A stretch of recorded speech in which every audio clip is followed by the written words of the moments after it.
ஆவாரம் பூக்களை போட்டு வேக வைத்த தண்ணீரை காய்ச்சல் ஏற்பட்ட காலங்களில் அவ்வப்போது பருகி வந்தால் உடலில் நோய் எதிர்ப்பு சக்தி அதிகரித்து காய்ச்சல் வெகு விரைவில் நீங்கும்.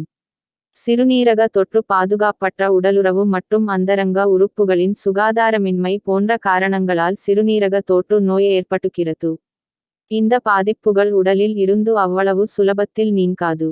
ஆனால் இந்நோயினால் பாதிக்கப்பட்டவர்கள் ஆவாரம் பூவிலிருந்து செய்யப்படும் ஆவாரம் பூ ஜூஸை அருந்தி வந்தால் சிறுநீரக தொற்று நோய்கள் விரைவில் நீங்கும்.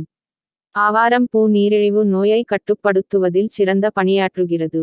ஆவாரம் பூக்களை பறித்து காய வைத்து பின்பு சிறிது சுத்தமான நீரை அடுப்பில் வைத்து அதில் நிழலில் உலர்த்தப்பட்ட ஆவாரம் பூக்களை போட்டு நன்கு கொதிக்க வைத்து அந்நீரை வடிகட்டி பனங்கற்கண்டை சிறிதளவு சேர்த்தால் ஆவாரம் பூ தேநீர் தயார். இத்தேநீரை தினமும் நீரிழிவு நோயாளிகள் பருகி வந்தால் நீரிழிவு நோய் கட்டுப்பாட்டிற்குள் இருக்கும். ஆவாரம் பூக்களை பச்சையாக சாப்பிட்டு வந்தால் வயிறு மற்றும் குடல்களில் நிறைந்திருக்கும் நச்சுக்கள் முழுவதும் வெளியேறும். அதோடு வயிறு சம்பந்தமான நோய்களும் குணமாகும். ஆவாரம் பூ தேநீர் பருகுவதால் கல்லீரலில் இருக்கும் நச்சுக்களும் நீங்கி கல்லீரல் பலப்படும்.